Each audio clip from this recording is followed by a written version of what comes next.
4 κι άλλο 4 γεννήσκονται 8. 4 αδερφάκια πάσει στον πόλεμο.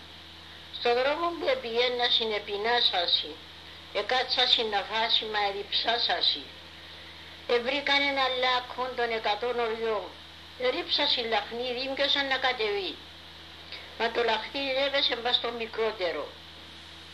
Δέσετε με αδέρφια μου κάτω να κατεβώ, στο έρημο λακκάκι να φέρω το νερό.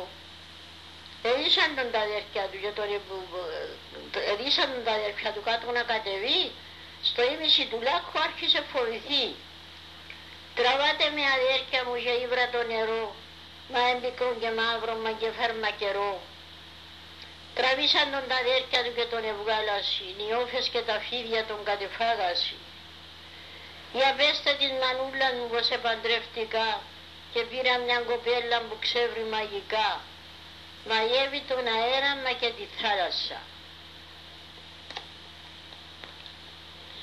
Τι ωραία κάλλη έχει το μπουκάλι. Πόσο με αρέσει η λεπτή του μέση, το τερμό του σώμα, το γλυκί του στόμα. Είναι η ειδονή μου και γλυκιά τροφή μου, το υγρό που χύνει, με υπερηδίνει, με υπερηφραίνει όταν με θερμαίνει. Έλα μπουκαλάκι, δώσ' μου ένα φυλάκι, φίλοι ξαναφίλοι, φίλοι μες στα χείλη. Έλα να σε σφίξω και να σε ρουφήξω, είσαι η χαρά μου, η παρηγοριά μου, είσαι συντροφός μου, μάτια μου και φως μου, αιώνιο ζούμε, εύχομαι να είσαι πάντοτε γεμάτο με κρασί μοσχάτο.